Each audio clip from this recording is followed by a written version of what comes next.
오늘 제목이 뭡니까? 예수 그리스도의 몸인 교회. 다 같이 한번 해보겠습니다. 시작.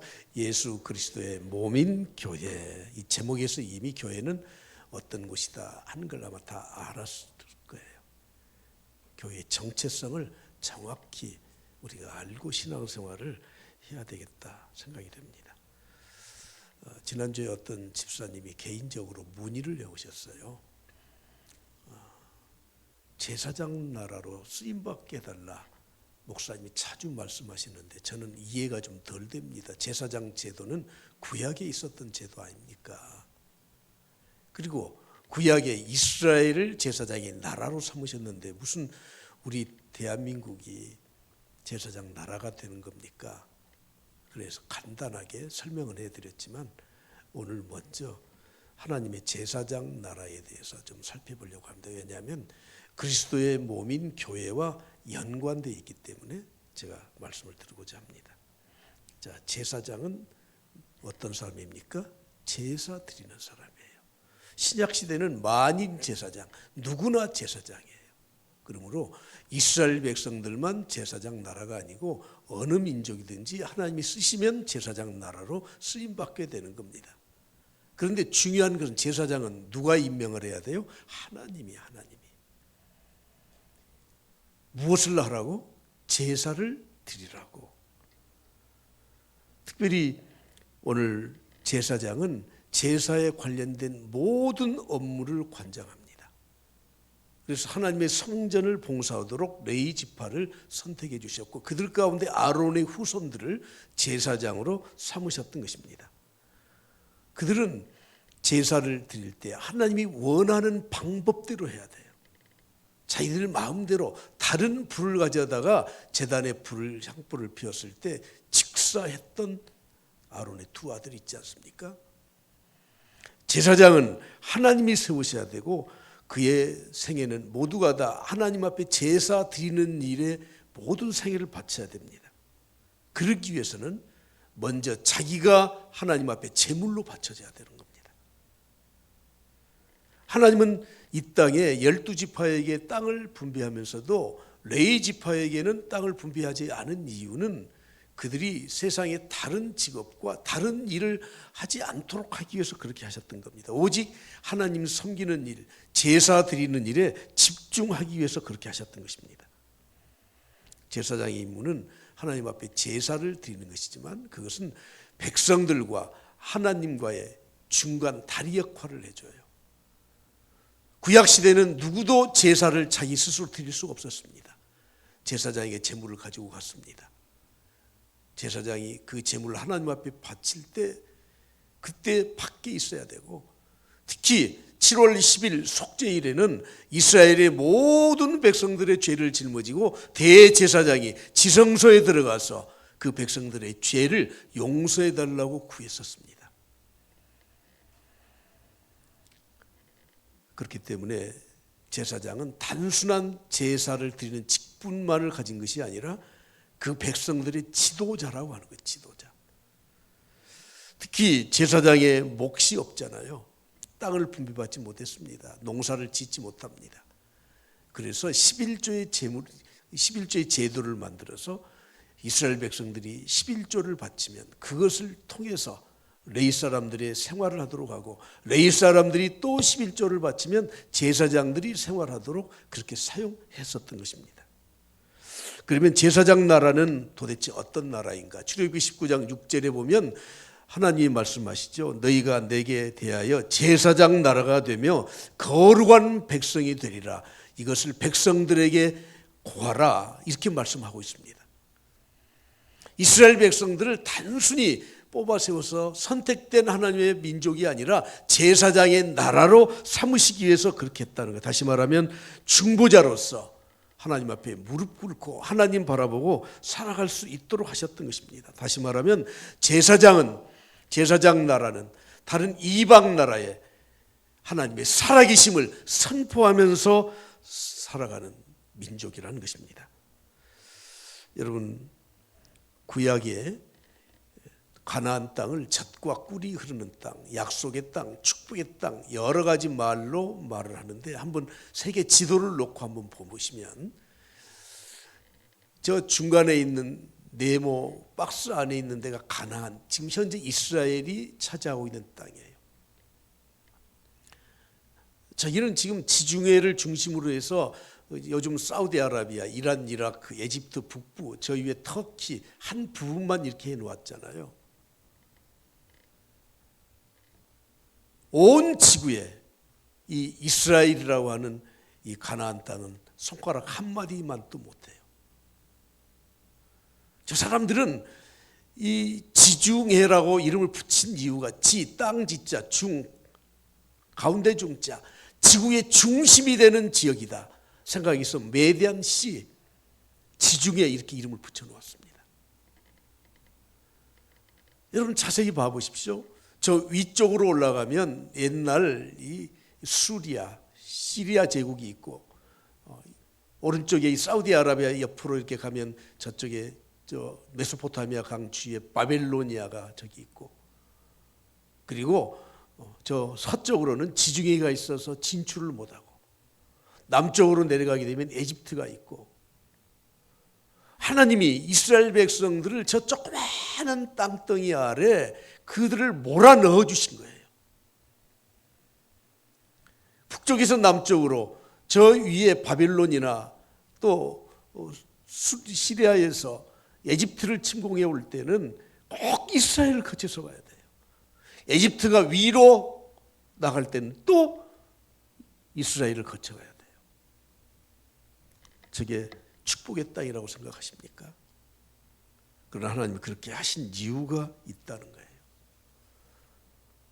저들은 강대국의 틈바구니에서 살아날 길이 없습니다.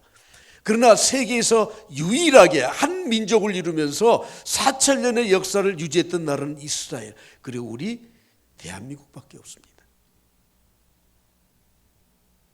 왜 그렇게 하셨을까요? 하나님의 도움이 없이는 살아갈 수 없다고 하는 것을 가르쳐 주시기 위해서 그런 것입니다. 그러면 신약 시대에 오늘날 제사장의 제도가 다 폐지되고 모두가 다 제사장이라고 하는 때에 무슨 이 대한민국이 마지막 때 하나님의 제사장 나라라고 이렇게 뚱딴지 같은 소리를 하십니까? 이렇게 말을 한다면 저는 이렇게 말씀드리고 싶습니다. 기독교 2000년 역사상 조선의 기독교가 전파된 이후에 이렇게 한 세기 안에 번성한 나라는 찾아볼 수가 없습니다. 일본을 보실까요? 일본은 우리보다 복음을 50년 전에 받아들였습니다. 천주교는 16세기 중엽에 받아들였습니다. 현재 일본의 인구가 1억 2천만 명 정도 됩니다. 기독교 인구는 0.6%입니다.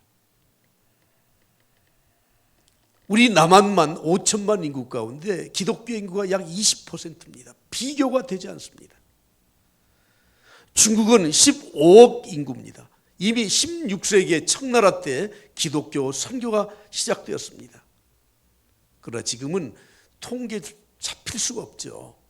그러나 약 4천만 명 정도의 기독교인이 있을 것이라고 추정합니다. 15억 중에서 4천만 명, 약 2%에서 3% 정도 됩니다.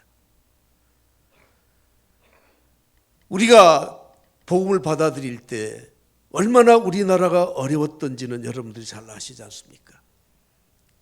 일제 한일합병, 남북 분단, 6.25 전쟁. 그럼에도 불구하고 진영학적으로 보면 이 이스라엘과 거의 비슷한 땅덩어리 안에 조그마한 나라예요. 그런데 지금 하나님께서 우리에게 축복해 주셔서 복음의 선진국이 되었을 뿐만 아니라 영적 자원만 있을 뿐만 아니라 또한 경제 대국이 되게 하고 세계에서 우리가 미칠 수 있는 영향력은 엄청나게 지난 반세기 동안에 이렇게 성장해 왔습니다. 여기에는 분명히 하나님의 뜻이 있다고 하는 겁니다. 지난번 8.15 나라 사랑 주일에 제가 설교에 잠깐 언급했듯이 외국 관료들에게 비춰진 조선은 아주 착하고 선량하다. 우리 민족을 그렇게 보았다는 거예요. 그러나 안타깝기 그지없는 민족이라는 거예요. 우리 힘으로는 도저히 안 된다는 것이죠. 그러나 우리나라는 지금 이렇게 모든 면에서 세계를 선도할 만한 위치에 있다는 것입니다.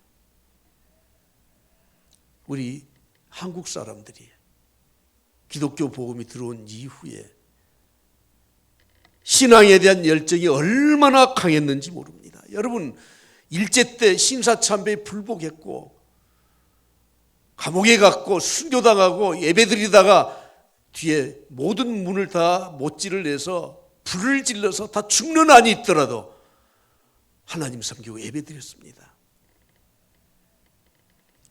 유교를 거치면서 신앙의 인물들이 얼마나 많이 핍박을 받았고 죽창에 찔려서 순교를 당했습니까?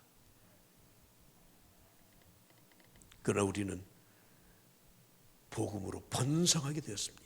특히 우리나라는 부존 자원 국가라고 하죠. 부존 자원이 뭡니까? 경제적으로 활용할 수 있는 자원이 그렇게 많지 않다는 거예요. 우리에게는 큰 한 가지 자원이 있는데 그게 인적 자원이고 영적 자원입니다. 아직 노벨 평화상 외에는 노벨상을 받지 못했지만 우리에게는 굉장히 많은 인적 자원들이 있습니다. 영국 선데이 타임스에 최근에 오스트리아 빈 대학 의과대학에서 세계 50개국의 국민들을 대상으로 평균 IQ를 비교해서 결과를 발표했습니다. 1위가 107로 싱가포르, 2위가 106으로 한국이에요. 한국. 궁금하시죠? 일본은 몇이나 되는지. 미국이 8인가? 여러분, 우리 한국 사람들의 이 두뇌는 뛰어나요. 예술적 창작의 능력이 있어요. 여러분, 우리는 부존자원 국가가 아니에요. 우리는 불의에 굴하지 않고 꿋꿋이 정의를 외치고 민주화를 정치해내고 경제 발전을 이루었던 나라입니다. 우리는 강대국들 사이에 끼어 있다고 생각하지만 여러분, 끼어 있는 게 아니라 저울의 양쪽을 중심을 잡아주는 그런 위치에 있다고 우리는 자부심을 가져야 돼요. 우리가 미국 편에 들게 되면 저 러시아, 중국이 난리가 나잖아요. 우리가 중국 편에 들면 또 이쪽 일본, 미국이 난리 나지 않습니까? 우리는 중심 딱 잡고 하나님 중심으로 살아가면 되는 줄 믿습니다. 할렐루야. 할렐루야. US 뉴스지에 세계 영향력을 끼치는 나라 10위를 발표했습니다. 우리 대한민국이 들어가 있을까요? 안 들어가 있을까요? 예, 들어가 있습니다. 애교정책, 국방 예상, 세계에 미치는 영향, 지도자, 강력한 군사 동맹 이런 것들을 가지고 순위를 매겼습니다. 1위가 미국, 2위가 중국, 3위가 러시아, 4위가 독일, 5위가 영국. 영국이 2번 들어갔나요? 아니죠. 영국. 그리고 6위가 한국이에요. 일본은 어디 갔겠습니까? 8위예요. 왜 우리 대한민국을 6위로 선정했는가? 군사력, 방위산업, 그리고 반도체 중심의 기술력, 그리고 미디어 콘텐츠. 여러분, 우리는 자부심을 가져야 됩니다. 우리 대한민국이 요즘 정치적으로 좀 혼란스럽고 뭐 이렇게 저렇게 기웃띵거린다고 우리가 그것 때문에 실망하지 말고, 하나님이 마지막 말세에 이 나라를 하나님의 제사장으로 나라로 삼기 위해서 세계 선교 역사에 볼 수 없는, 기독교 역사에 볼 수 없는 엄청난 복음의 나라로 만드셨고, 그리고 그것을 통해서 경제 발전을 이루겠고, 그리고 우리 한국 사람들에게 우수한 두뇌를 주어서 세계에 영향력을 미칠 수 있는 나라로 세워줬습니다. 이제는 더 이상 우리는 중진국이 아닙니다. 선진국입니다. 여기서 우리가 한 가지 깨달아야 할 것이 무엇입니까? 유대인들이 하나님의 은혜가 아니면, 하나님의 도우심이 없으면 살아날 수 있는 방법이 없었던 것처럼 마찬가지로 우리나라가, 우리 믿는 사람들은 확신을 가져야 됩니다. 하나님의 은혜가 아니면 이 나라는 살 수가 없다. 할렐루야. 할렐루야. 예, 우리 성도들은 깨달아야 됩니다. 하나님의 은혜가 떨어지면 내 가정 망하고 나 죽는다. 여러분, 이런 확신 속에서 살아가야 되는 겁니다. 오늘 저는 서론으로 하나님의 제사장 나라가 무엇인가를 여러분들에게 간략하게 말씀드렸습니다. 이제 본론으로 말씀드리겠습니다. 오늘 우리가 에베소서 1장을 보았습니다. 에베소서 1장 1절 2절에 사도 바울의 인사말이 나오고 3절부터 그 이후에 나오는 23절까지의 이 말씀을 크게 두 단어로 함축해서, 두 동사로 함축해서 결론을 지을 수 있는, 첫째는 따라서 합시다. 하나님을 찬양하라. 두 번째는 하나님께 기도하라. 이 두 가지로 압축됩니다. 3절부터 14절에 말씀하죠. 성부 하나님이 우리를 애정하시고 우리를 구원해 주셨다. 하나님 찬양하라.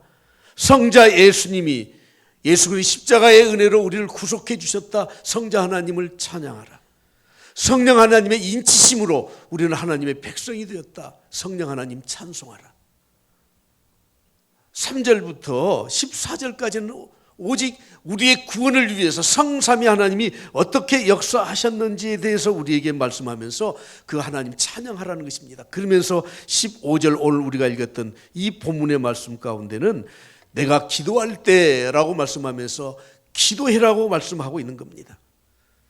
하나님의 구원의 섭리를 알고 깨닫고 구원을 받았다면 우리는 그리스도의 몸인 교회로서 그 하나님의 뜻을 이룰 수 있도록 우리는 깊이 있는 기도를 하라고 말씀을 하고 있습니다.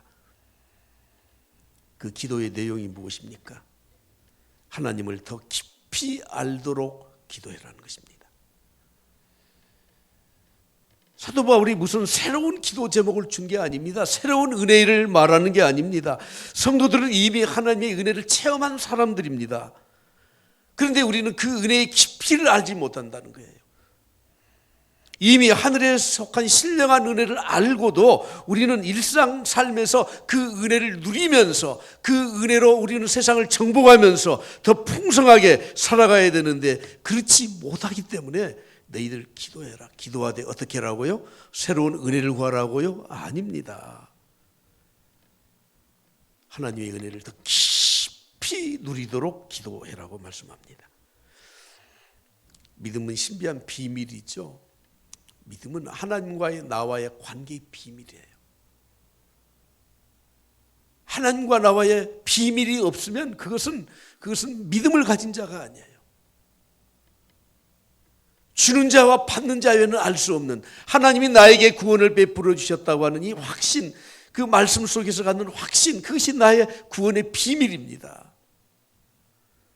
에베소 3장 18절 19절에 말씀합니다. 능히 모든 성도와 함께 지식에 넘치는 그리스도의 사랑을 알고 지식에 넘치는 그리스도의 사랑을 너희들이 알아라. 그래서 그 너비와 길이와 높이와 깊이가 어떠함을 깨달아라. 하나님은 우리에게 신령한 복을 주셨습니다. 3절에 말씀합니다. 신령한 복을 주셨어요. 신령한 복을 주셨습니다. 7절에 은혜의 풍성함을 따라서 죄의 사함으로 구원을 받게 하셨습니다. 그리고 9절에 보면 그 뜻의 비밀을 우리에게 알려주셨다고 말씀합니다. 14절에서는 우리의 기업의 보증이 되셨다고 말씀하죠. 그러므로 오늘 우리가 예수 그리스도의 몸인 교회의 한 일원으로서 살아가는 우리들은 하나님 앞에 하나님이 나에게 베풀어 주신 이 은혜를 깊이 묵상하면서 기도하면서 내 이 영혼의 깊이가 있는 신앙생활을 해야 되는 것입니다. 그러면 이런 은혜를 알고 깊이 간직하기 위해서 어떻게 기도해야 됩니까?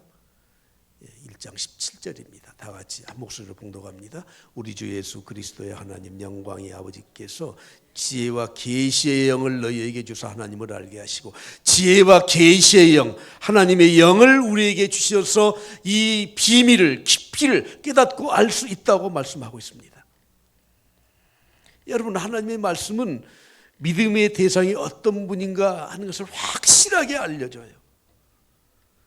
그리고 그것을 더 깊이 있게 알 수 있는 것은 계시의 영, 지혜의 영인 하나님의 영, 성령의 영을 통해서 우리는 그 깊이와 넓이와 깊이를 알아갈 수 있다고 성경은 말씀하고 있습니다.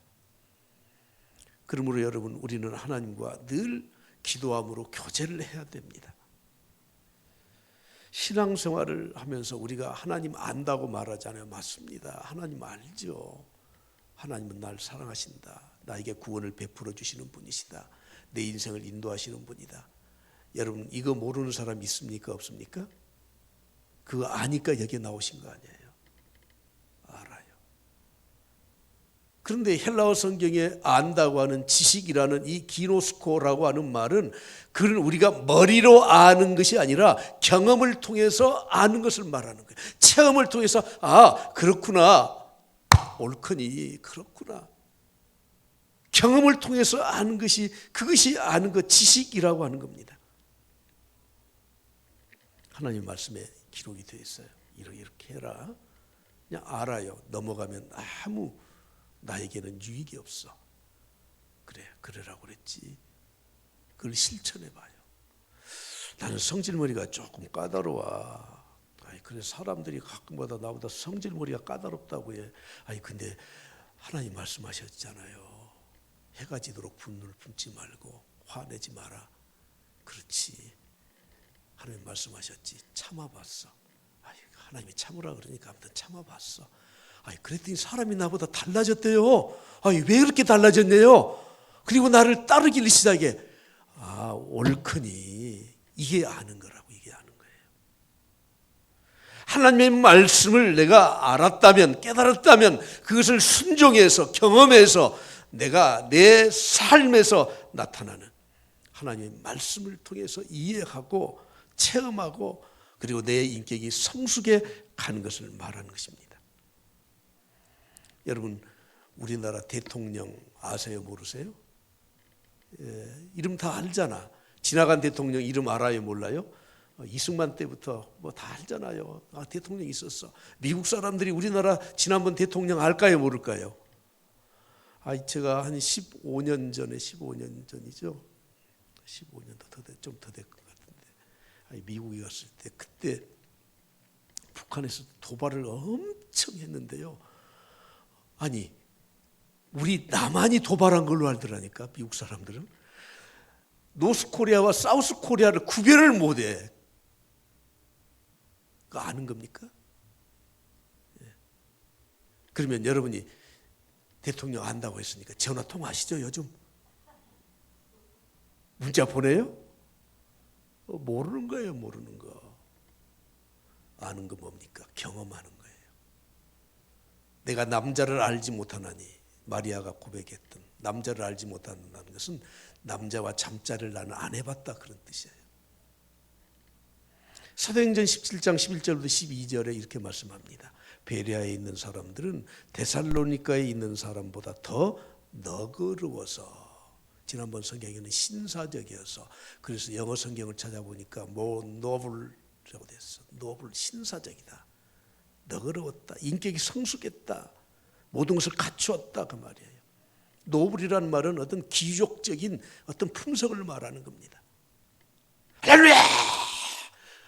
그냥 막 소리치고 가서는, 집에 가서는 그냥 엉뚱하게 살아. 이 사람은 신사적인 믿음이 아니에요. 할렐루야 외치지 않아도 하나님 말씀이 내 안에 있어서 베레아 교회 성도들처럼 이 말씀이 그런가 해서 간절한 마음으로 그 말씀을 받고 그 말씀을 상고하고 그 직을 지키면서, 그러면서 변화된 인격을 갖는 것을 말하는 것입니다. 여러분, 우리는 하나님의 구원받은 백성인 줄 믿습니다. 할렐루야. 그래서 우리는 하나님 찬양하는 거예요. 찬양으로 그치느냐? 아닙니다. 기도해야 됩니다. 어떻게 기도해야 됩니까? 지혜의 영인, 계시의 영인, 하나님의 영, 성령의 인도하심을 따라서 하나님과 깊은 교제를 하면서 기도해라. 그래서 하나님이 어떤 분이신 줄을 알아라. 너희들의 삶이 정말 성숙해 가도록 너희들의 인격을 바꾸어라. 성경 우리에 이렇게 말씀합니다. 그러면 하나님을 아는 지식을 가진 사람들은 크게 세 가지를 깨달아요. 첫째는 18절 말씀에 있는 말씀을 보시죠. 다 같이 봅니다. 너희 마음의 눈을 밝히사 그 부르심의 소망이 무엇인지, 우리를 불러주신 소망이 무엇인지를 알아요. 그리고 성도 안에서 그 기업에 내 안에 하나님의 기업이 있다는 것을 알아요. 세 번째, 영광의 풍성함을 알아요. 여러분, 하나님의 부르심의 소망을 알게 돼요. 왜 나를 불러주셨는지를 알게 되는 겁니다. 영적인 깊이를 가지고 하나님의 은혜를 생각하면서 하나님과 영적 교제를 나누고 정말 신사적인 믿음을 가진 사람들은 왜 나를 불러주었지? 부름의 소망을, 목적을 하는 겁니다. 모임에 갔더니 엉뚱한 소리만 해. 그 모임이 어떤 모임인지도 모르고. 여러분, 그런 사람들은 정말 주제 파악이 안 되는 사람들입니다. 그 모임의 성격을 알고 그 모임에서 주장하는 것을 알고 그 모임이 어떤 것인 줄 알고 가야 그 모임에 맞는 말을 하고 그 맞는 일을 하는 거죠. 교회는 나왔어. 오래 다니니까 집사도 됐어. 직분도 충직도 받았어. 그런데 부르심의 소망, 목적을 모르니까 교회에서 엉뚱한 일을 계획하고 이것이 옳다고 주장하고 그러는 겁니다. 존 스토트 목사님이 이렇게 말했습니다. 하나님이 부르신 구체적인 목적을 알게 되면, 하나님이 나를 왜 불러주셨는가 목적을 알게 되면 현재 갖고 있는 고민이나 의심에서 벗어날 수가 있다는 거예요. 현재 가지고 있는 고민이 뭡니까? 육신의 질병 또는 경제적인 어려움, 내가 고통받는 수많은 일들, 내 계획대로 되지 않는 것들, 내가 당하고 있는 모든 시련과 아픔들, 반대로 형통해서 잘 된 것 같은 것들, 그거 아무 문제가 안 된다는 거예요. 여러분, 결국은 우리는 이 세상을 떠나게 되지 않습니까? 부르심의 목적이 무엇입니까? 하나님의 백성이 되고 그리고 하나님 나라의 영생복락을 누리는 거 아니에요. 좀 몸이 아프면 어떻습니까? 그래, 다른 사람보다 10년 더 먼저 가면 되지. 아니, 먼저 10년 더 하나님 앞에 가서 하나님 만난다는데 여러분, 그것이 뭐 얼마나 큰 문제입니까?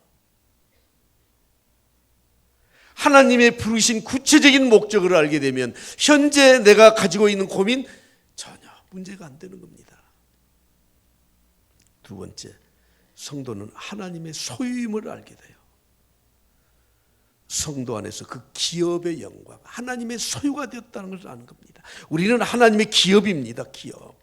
로마서 8장 17절에 말씀하죠. 자녀이면 또한 상속자, 곧 하나님의 상속자. 우리는 하나님의 상속자예요. 웬만한 집안에 그 자녀, 그 상속자가 아닙니다. 우리는 하나님 나라의 상속자, 그리스도와 함께한, 그리스도와 동일한 상속자예요. 베드로전서 1장 4절에 말씀하기를 썩지 않고 더럽지 않고 쇠하지 않는 유업을 받을 자라고 우리에게 말씀하고 있습니다. 여러분, 오늘 우리가 받은 은혜를 간직히 해서 지혜의 영인, 계시의 영인 하나님의 그 성령을 따라 깊은 교제를 통해서 하나님의 은혜의 깊이와 너비와 높이와 모든 것을 알게 되면 우리는 우리를 부르신 소망이 무엇인지를 알고 내가 하나님의 자녀로 상속자임을, 기업임을 알게 되는 거예요. 마지막으로 엄청난 영광을 알게 된다는 겁니다. 여러분, 하나님의 영광은 어느 정도 될 것 같습니까? 그의 힘의 이력은 어느 정도 될 것 같습니까? 전능하신 분이에요. 삼위 하나님이 무에서 유를 창조하시면서 이 우주를 창조하셨습니다. 삼위 하나님이 우리를 애정하시고 구속하시고 인치셔서 나를 구원해 주셨습니다. 그러므로 내가 구원받는 이 사건은 천지를 창조하시는 사건과 맞먹는 성삼위 하나님의 역사라는 것을 절대 잊지 마십시오. 하나님의 엄청난 영광을 알게 됩니다. 오늘 본 말씀 19절을 보십시오. 그의 힘의 위력으로 역사하심을 따라 믿는 우리에게 베푸신 능력의 지극히 크심이 어떠한 것을 너희로 알게 하시기를 구하노라. 할렐루야. 할렐루야. 예. 하나님의 엄청난 영광을 알게 되는 겁니다. 세상 사람들은 꼭 필요한 만큼만 얻어오더라고요. 근데 하나님은 우리에게 부어주셔요. 차고 넘치도록 부어주셔요. 할렐루야. 흔들어 넘치도록 부어주셔요. 우리에게 생명을 얻게 하고 더 풍성히 얻게 하려 하심이라. 하나님은 우리에게 인색하신 분이 아니십니다. 그래서 디도서 3장 6절에 보면 성령을 부어주셨다. 그래서 부어주셨어.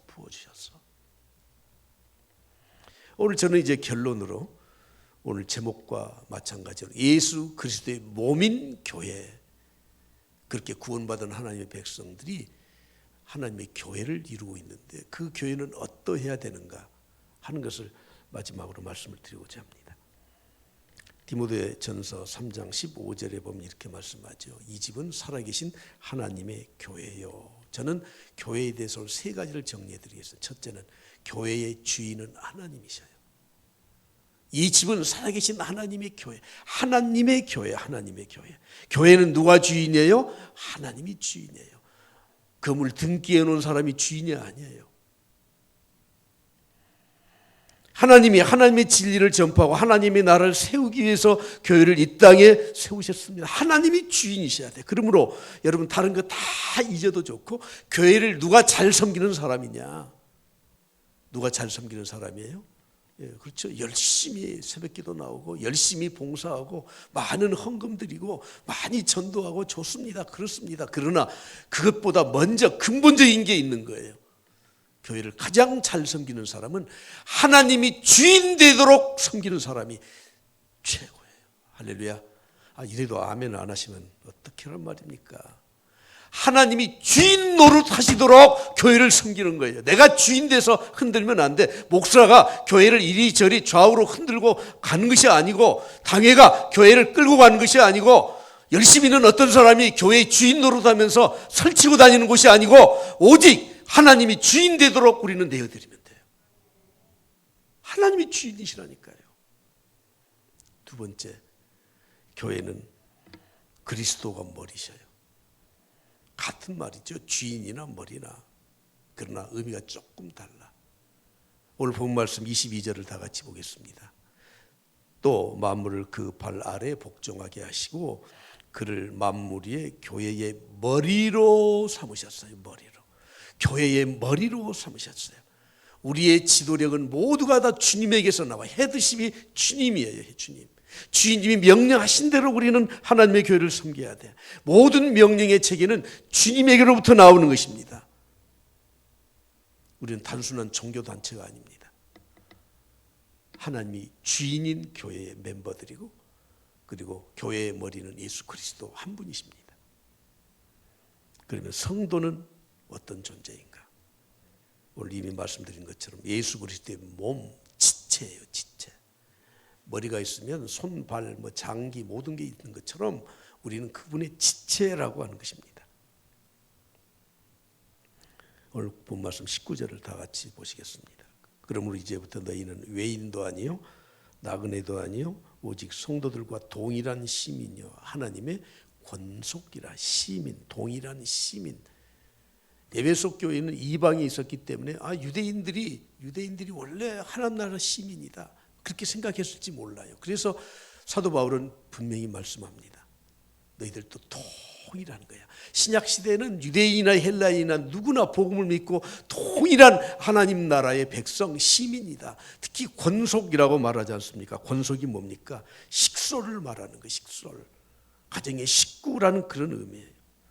그러므로 우리 성도들은 하나님의 교회의 권속으로서, 지체로서 우리는 오직 한 가족이라면 서로 사랑으로 감싸고, 할렐루야, 사랑으로 감싸고, 서로 위로해주고 서로 도와주고 격려해주는 일만 우리가 할 수 있는 것입니다.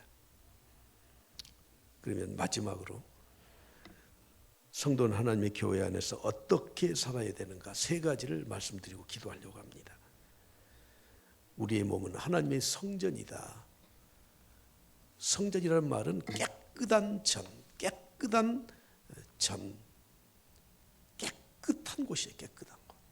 그러므로 우리 자신을 깨끗하게 하라고 말씀합니다. 하나님의 권속, 하나님의 몸된 예수 그리스도의 몸인 교회에 속해 있는 성도들이 첫 번째 해야 될 일이 뭐라고요? 성결하게 살아라 하는 겁니다. 고린도서 3장 16절 17절에 말씀하죠. 너희가 하나님의 성전인 것과 하나님의 성령이 너희 안에 계신 것을 알지 못하느냐. 누구든지 하나님의 성전을 더럽히면 하나님이 그 사람을 멸하시리라. 하나님의 성전은 거룩하니 너희도 그러하다고 말씀하고 있습니다. 첫 번째, 우리는 성결하게 살아야 돼요. 주님도 똑같은 말씀하시죠. 무릇 내게 있어 과실을 맺지 아니하는 가지는 아버지께서 이를 제해 버리신다. 무릇 과실을 맺는 자는 더 과실을 더 맺게 하려 하여 이를 어떻게 하신다고요? 깨끗하게 하신다.